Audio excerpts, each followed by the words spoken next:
Okay, grade 10, here's a lesson number 5 on greenhouse gases. I'm not going to be in class today. I'm working on the new IB biology curriculum, but I will be able to, I'll be checking in on you, don't worry. So first things first, today's template, you need a space for key terms on the left-hand side of the first page, your template, and then you have a table. Now this table is at the front of the room. You can glue into your notebook and see my example notebook as an example, of course. And then we have the global greenhouse gas emission space and fossil fuels and carbon dioxide on the next page.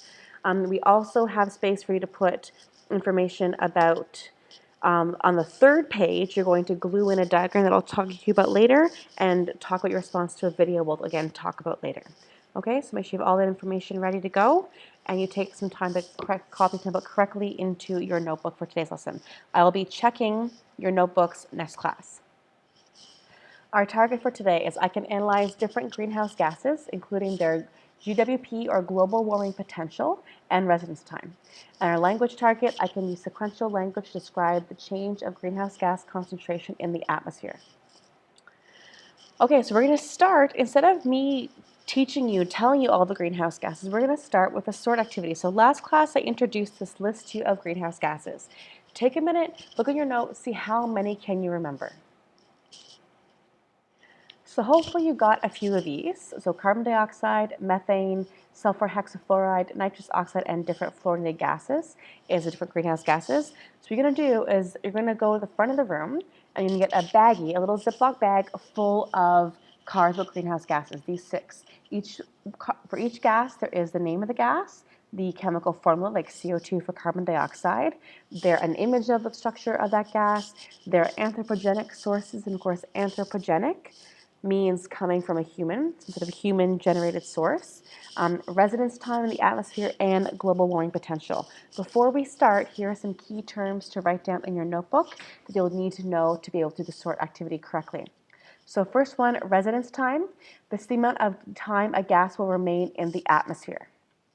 So write that in your notebook. That's a testable definition to know. So how many years usually a gas will stay in the atmosphere once it is released by humans? It's going to affect, of course, how potent it is. The longer it stays, the more problematic that gas is going to be. And global warming potential, or GWP, is the amount of solar radiation a particular greenhouse gas reflects compared to the amount reflected by carbon dioxide. So CO2's GWP is 1, and it's kind of the standard. And we compare all the other gases to it.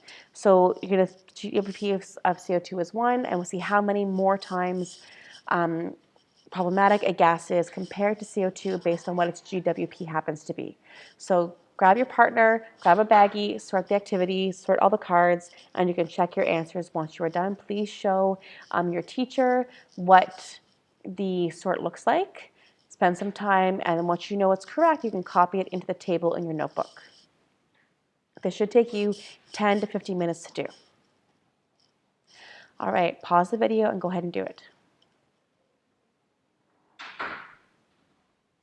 Okay, at this point, you should have sorted all of the cards already and shown to substitute teacher. So now you can check your answers. So here is the first row. So we have carbon dioxide name. Here's the formula, CO2. This is the image representing what it looks like. You should sketch this into your notebook in the table. It comes from fossil fuel combustion, land use conversion, and cement production. Residence time is about 150 years. It's approximate. And the GDP, of course, is 1. For methane, it's CH4. Here's the structure of it, 1 carbon, 4 hydrogens attached. It comes from fossil fuels, waste dumps, cows, and other livestock. Residence time is about 12, and the GWP is 23. Nitrous oxides are N2O is the formula. Here is the structure of it. 2 nitrogens attached and then an oxygen this side. And it comes from fertilizer, industrial process, and combustion. Residence time is 114 years. And its GWP is really, really high, 296, compared to carbon dioxide, for sure, much higher. That's the first 3. The next 4 are here, the last 4. So we have CFC12. Here's the formula for it, CCl2F. And that L should be a lowercase l, but I don't want to reprint the papers and kill the trees, so here it is. And we have a carbon with 2 chlorines attached and 2 fluorines attached. That comes from liquid coolants and foams. Its residence time is 100 years, and the GWP is 10,600 times much more than carbon dioxide, so really high. CFC 22, H2 22, here's the formula, and you can see a carbon with a chlorine on it, 2 fluorines, and a hydrogen on it. And these come from refrigerants. Their residence time is 11.9 years, and GDP is 1,700 times the warming potential of carbon dioxide. Perfluoroethane, C2H6. Here we have 2 carbons, the black balls are carbons, and we have 6 fluorines attached. These ones come from aluminum smelting, semiconductor manufacturing, all of them. Residence time is 10,000 years, and the GWP is 11,900 times that of carbon dioxide. Sulfur hexafluoride, SF6, 1 sulfur, 6 fluorines attached. It's produced from electric power transmission, magnesium, and semiconductors in industry is where it comes from. 3,200 years residence time, 3,200 years in the atmosphere. That's a really long time. And it has 22,200 times the warming potential of carbon dioxide.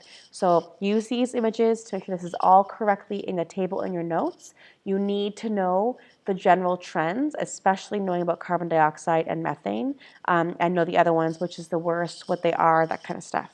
So stuff to study for your quiz next week for sure. That should complete the first page. I recommend on your page, your template, you have the definition at the top, you have the completed table and the space on the side and below.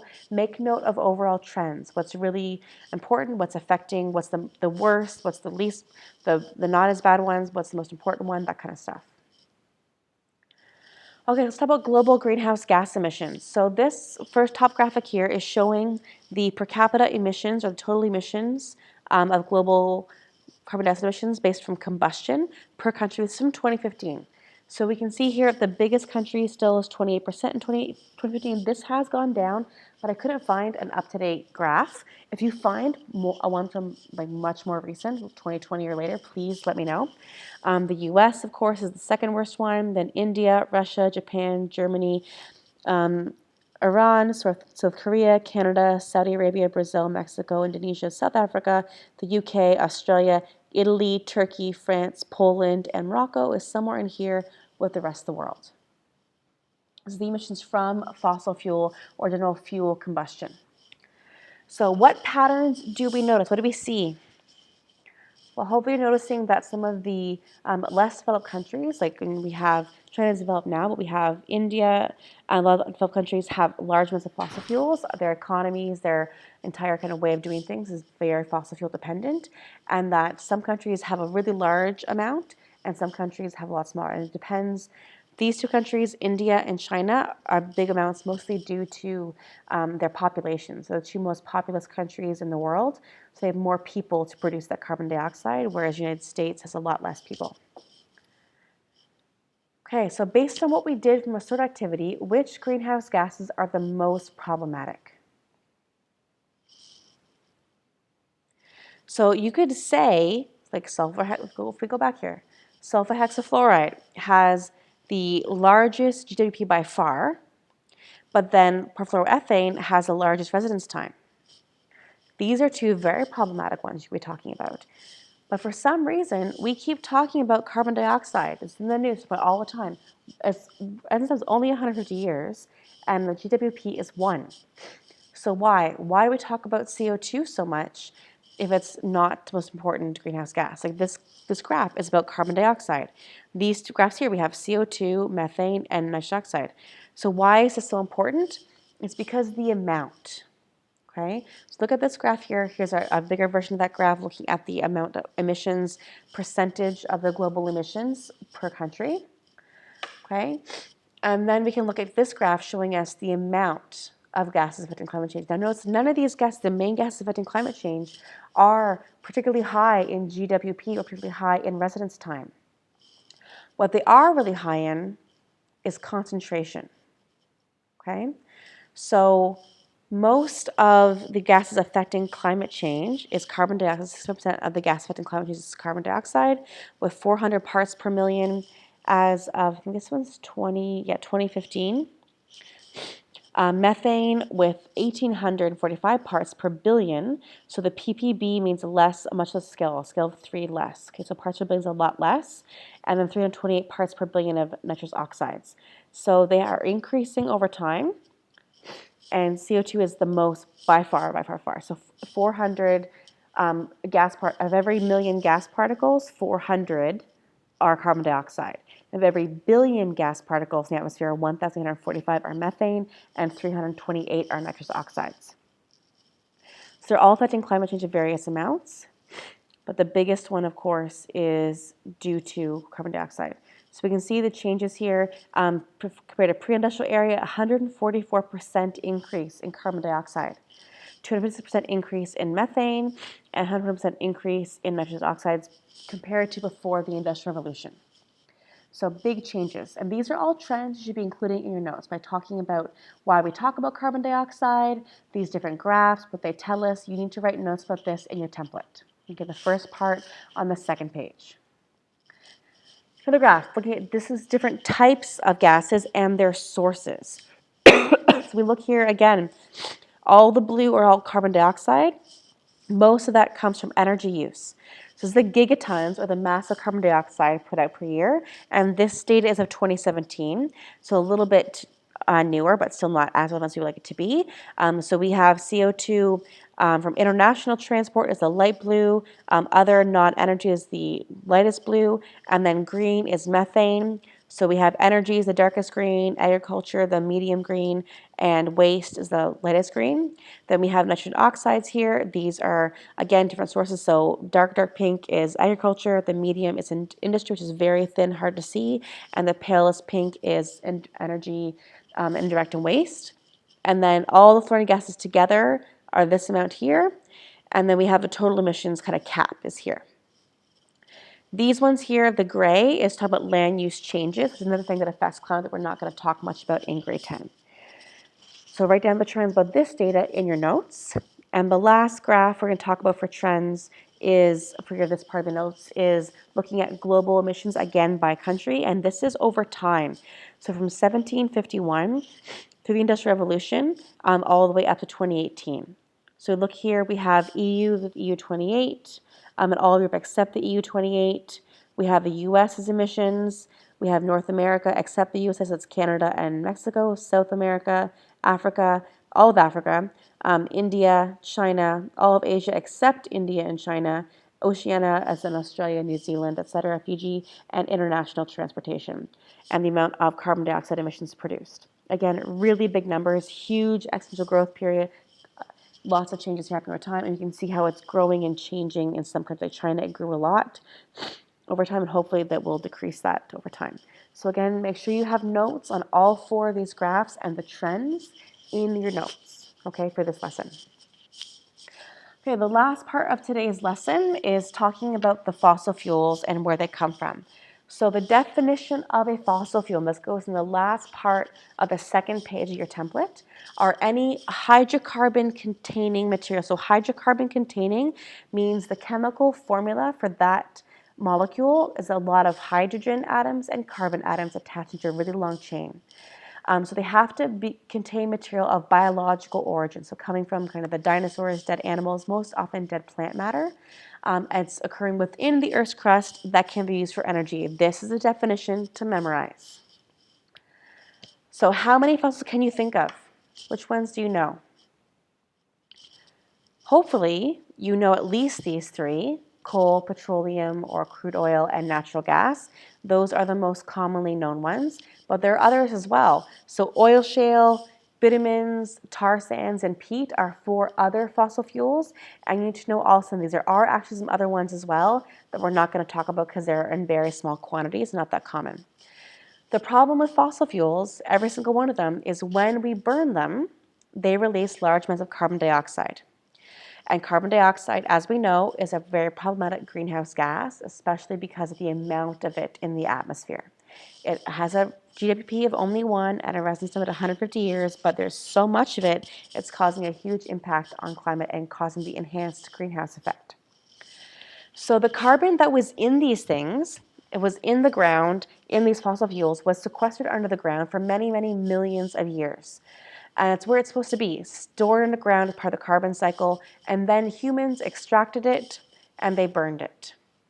So they took that carbon out by mining, by extracting it from pumping it out from oil, and then they burned it. And we burned it, we released carbon dioxide. So fossil fuel industry is a huge impact on climate. Okay, so make sure all this information here is in your notes. Oops, sorry. About climate, fossil fuels. This last part of the template. I'm now going to show you a diagram of how some of the different fossil fuels are being formed. And this diagram I have printed out for you because I am kind and merciful, and you can glue it on a third page. You can see how mine is in my notebook at the front to have track of this. I recommend you take it and you add some color on top for key things to help keep track, and I'll talk what those are in a second. So take this diagram at the front, glue it into your notebook on the next page. So here, this is talking about how we're getting coal and peat being formed. Okay, so this one is for coal and peat. And the one I printed for you, it does say that on the side here. So coal and peat, their formation processes. So what we have here is it takes millions of years for coal to form, usually up to like 100 million years or so. And it can form from land plants, like huge big forests and ancient fern forests that existed over 300 million years ago. So we have these huge, huge forests, and the vegetation died, and it died in a wet environment. So there wasn't going to be oxygen around, which caused it to be in this anaerobic or zero oxygen environment. And over time, that peat, it's going to be compressed under the earth with high heat and high pressure. And after just like a few hundred years, it can become peat, which if you've ever had a peat fire in the UK, they still do it to this day. It's kind of like a really thick, dense mud that you can burn. And that is formed as a fossil fuel. If you leave it for a longer time with more heat and more pressure, the pressure comes from the weight of all the land above and the heat comes from being closer to the Earth's core, you get this layer of coal. So anthracite here, that is a type of coal. So coal is formed and then we extract it through mining and take it out. So coal and peat are formed through similar processes. And whatever you do is add color here for red to show this is heat, and then the color show this is pressure, and do the water here to show this is kind of boggy land, the green, and the water, so it's land, but it's like a wetland. And the other half here, this is how we have oil and natural gas are being formed. Now you don't need to know how oil shale or other things be formed, just these four, that's enough for this course, okay? So this took a million years for oil and gas to form over the ocean from ocean plants. So we have ancient oceans. In places where we have a lot of oil now, like think about Saudi Arabia, that's mostly desert now, but it was ocean for a long time. And think about the oceans down in Brazil and Morocco. A lot of that ocean, that desert, you can find tons of fossils of ocean organisms there because it used to be an ocean many millions of years ago. So all these organisms in the ocean, the plants and animals, they die and they sink down in the seabed. And then over time, they get covered in mud. And that starts to build pressure. That we have more and more sediment, more sand, more things covering them. And over time, we have more pressure and so to get some heat as we get buried deeper and deeper and closer to the Earth's core. And that pressure slowly turns the hydrocarbons in the dead organisms into oil. Oil forms in these porous cracks between rocks. And we get a whole bunch of oil in kind of a porous, gravelly kind of rock held under by a non-porous rock or a rock without any holes in it. Think about porosity permeability, we talked about it in grade 9. And then natural gas forms as well, kind of above the oil. So these are both being formed here, and this takes much longer to form than these ones do. So again, with your notebook, add some color, add some detail, make sure you have detailed notes on how these form. This is testable material you need to know. Okay, so let's go back to the previous page of your template talking about fossil fuels and carbon dioxide. I want to talk about the carbon cycle and how this is moving around. So last year we talked about nitrogen cycle, phosphate cycles, Screencast cycles in our ecology unit. Now we're talking about carbon in the context of climate change. So if we look at this carbon cycle, we have the ocean one and we have the land one. Which parts are most relevant to climate change, to this unit? Anything affecting carbon in the atmosphere. Okay, so these numbers are all in gigatons of carbons per year. If they're in parentheses, it's stored carbon. So 550 gigatons of carbon is stored in plant biomass, 1,580 tons stored in the soil, 10,000 stored in fossil fuels, etc. Red shows it's from human emissions. So it's from human emissions here, and all the yellow is natural processes. Okay?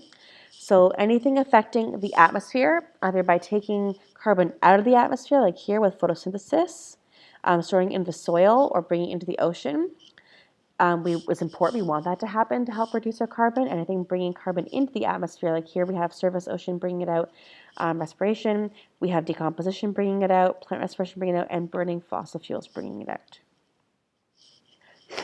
Okay, so think about here we have carbon pools, also called carbon sinks, like the fossil fuels, soils, biomass, these deep ocean, these are all places that carbon is naturally meant to be stored in the earth. The carbon cycle is a normal, healthy, important part of the climate, and part of how earth cycles work. But like everything, it needs to be in balance. So we want to have a balance of how much plants are putting out, how much plants are taking in.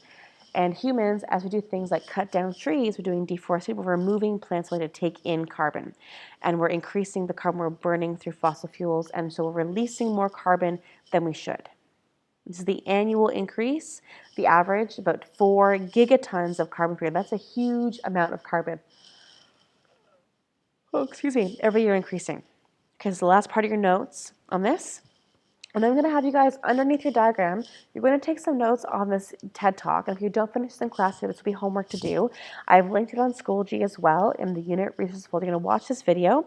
And what she says about climate change being the fossil fuel caused rather than human caused. It's very easy to blame humans for climate change, but the reality is it's not most humans, right? So she's a really good point talking about fossil fuel industry, and it goes through that. So you need to make sure you watch this video and take notes on it. I'm going to check all your notes from all of this as homework for next class. And because it's Wednesday, you guys don't have a long weekend yet. It's due on Friday, so make sure your homework is done and you have all the notes on all this topic. It's really important for our next lesson. All right, guys, hope it's helpful for you, and I will see you later.